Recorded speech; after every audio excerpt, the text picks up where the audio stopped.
కల్తీ నెయ్యి వ్యవహారంలో అధికార ప్రతిపక్షాలు నాటకాలు ఆడుతున్నాయని విమర్శించారు సిపిఐ నారాయణ.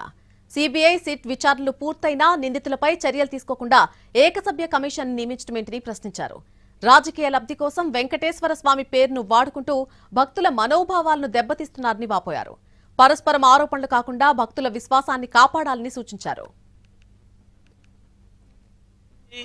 లడ్డు విషయాన్ని రాజకీయంగా మార్చేసి దేవుడికి అన్యాయం చేయడం కాకుండా కోట్లాది మంది భక్తులని మనోగతాన్ని చెలగాటమాడుతూ ఉన్నారు. తప్పు జరిగిన మాట వాస్తవమే, తప్పు తెలిసిన మాట వాస్తవమే. దాన్ని పదే చెప్పాల్సిన పని లేదు.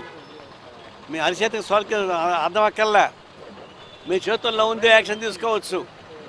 మళ్ళా దాన్ని వన్ మ్యాన్ కమిషన్ పెట్టి అసెంబ్లీలో చర్చ పెట్టి ఆ లడ్డులో ఎన్ని పురుగులు ఉన్నాయో, ఎంత మగ్గిపోయిందో, ఎంత పందుకో ఉందో చెప్పడం ద్వారా మీరు ఏం సాధించబోతారు?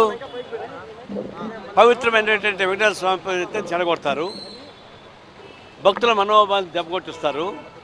మీరు రాజకీయంగా ఒకరినొకరు మీ పొప్పం కల్పించుకోవడానికి, మీ రాజకీయ ఉద్దేశాన్ని నెరవేర్చుకోవడానికి అటు వైఎస్ఆర్ పార్టీ టీడీపీ రెండు కూడా